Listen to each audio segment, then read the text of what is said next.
Assalamualaikum warahmatullahi wabarakatuh. My name is Rizky Fadjar Pakaya from Sharia Economy Majority F class. Today, we will discuss about COVID-19, or well known as coronavirus.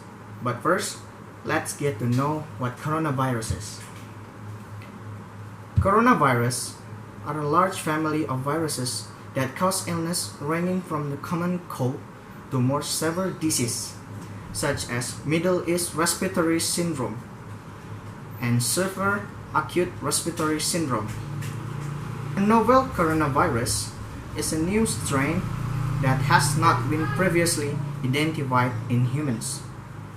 Coronaviruses are zoonotic, meaning they are transmitted between animals and people.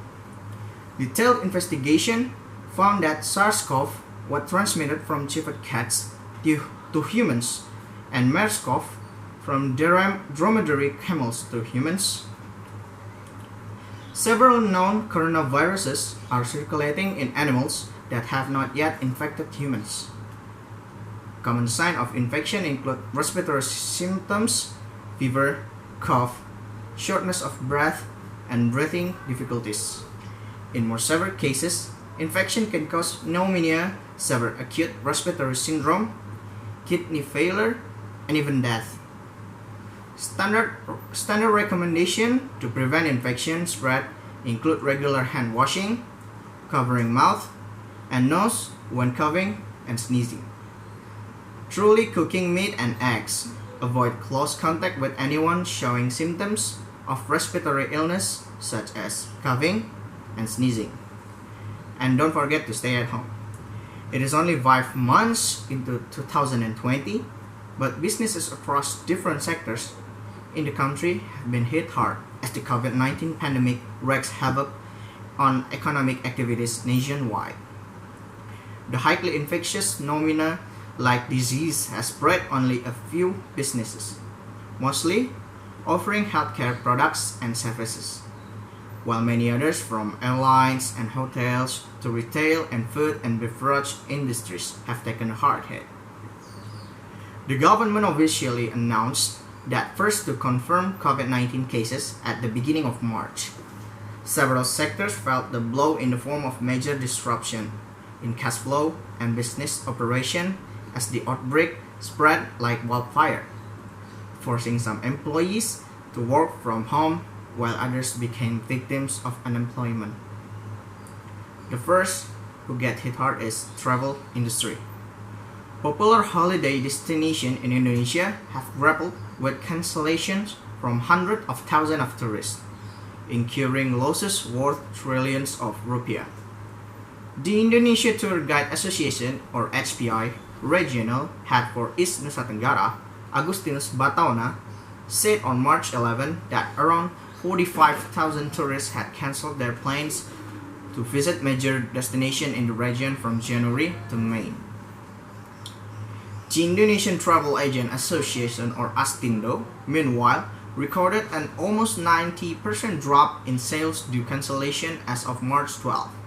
The association noted that potential losses in February alone could reach 4 trillion rupiahs, or 244.96 million US dollar among its members. This cancellation directly affected the livelihood of tour guides.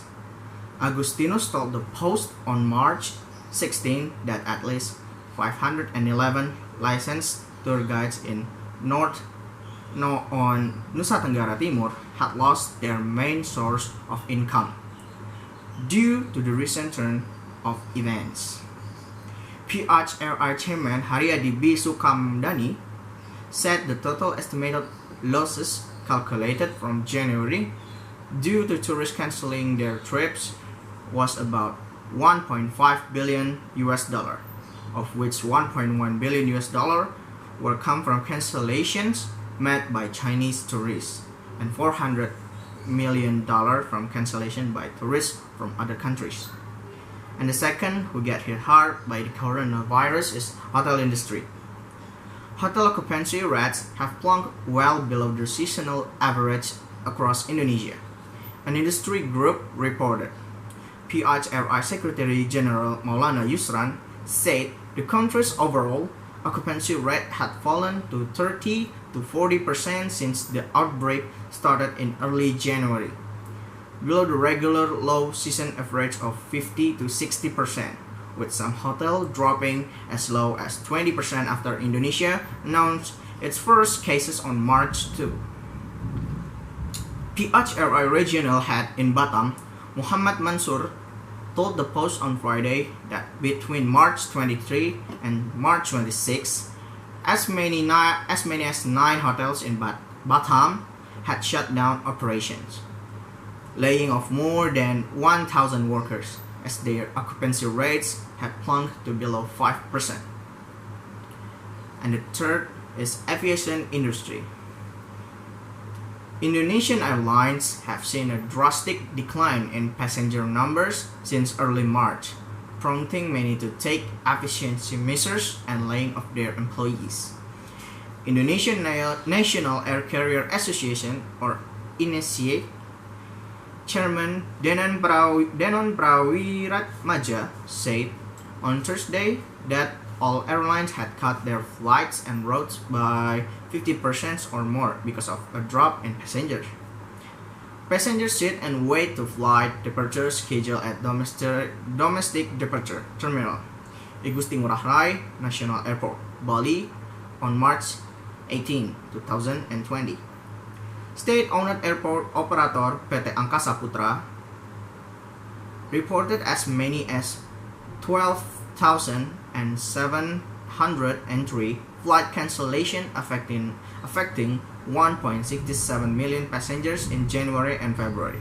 Of them, and 11 and 680 were domestic flights and 1,023 were international.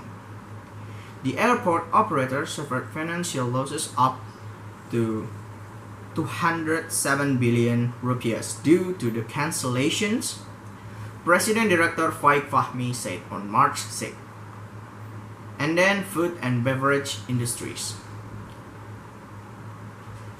Mocha Technology Indonesia, a homegrown startup that provides digital cashier services to more than 30,000 merchants in Indonesia, reported that out of the 17 cities it observed, the food and beverage industry in 13 experienced a significant decrease in daily earnings. Internal data from the company showed that Surabaya in East Java and Bali saw the biggest drop, with the F&B industry in Surabaya experiencing a 26% fall in daily earnings and Bali 18%. They are followed by Greater Jakarta, particularly Depok in West Java, Tangerang in Banten, West Jakarta, and East Jakarta. As a result, major restaurant chains that employ thousands of workers in total have chosen to temporarily shut down operation. Among them are Ismaya Group, which has more than 20 restaurant brands with more than 60 outlets in the country, and the Boga Group, which run more than 150 restaurants and employs more than 5,000 people.